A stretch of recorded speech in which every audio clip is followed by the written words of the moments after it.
رجاء إخواننا المغاربة نطلب منكم التدخل عاجل لإخوانكم راهم هم عدوكم.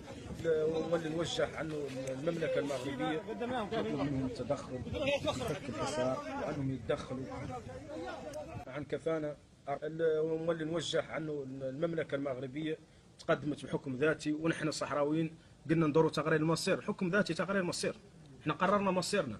وطبعا نطلب من أمريكا اللي هي اللي معنية بالأمر عنها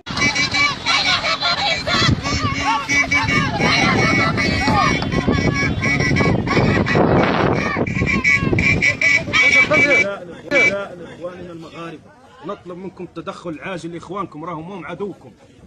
واللي نوجه عنه المملكة المغربية نطلب منهم التدخل فك الحصار وأنهم يتدخلوا في أسرع وقت لإنهاء هذه المأساة التي يعيشها اليوم المواطن الصحراوي داخل المخيمات. وهذه كذلك أحمل الأمم المتحدة المسؤولية التامة على هذا ما يقع في المخيمات.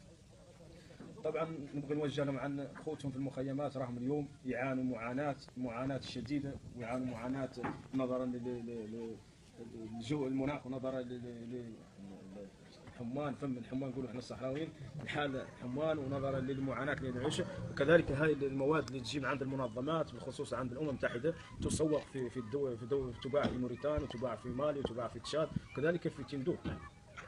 ونبغي عنهم يتدخلوا باسرع وقت يتدخلوا ويسمعوا صوت المواطن الصحراوي من المخيمات، يسمعوا الحقيقه اللي هي خاصه تلحق اليوم خاصه تلحق المجتمع الدولي، تلحق الحقيقه. لا للظلم لا للظلم لا للظلم لا للظلم لا للظلم لا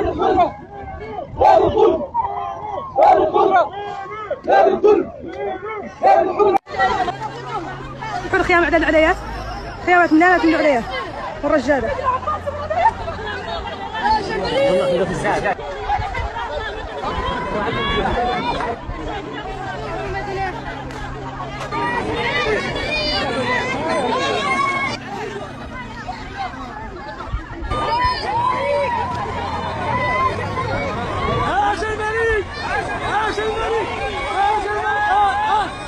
كذلك نطلب من النساء اخواتنا في امريكا وفي اوروبا انهم يتحركوا لهذه القضيه ويشوفوا خصوص معاناه المراه ومعاناه الطفل ومعاناه الشيخ ومعاناه.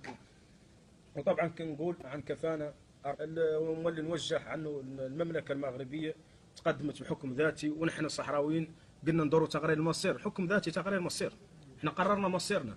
وطبعا نطلب من امريكا اللي هي اللي معنيه بالامر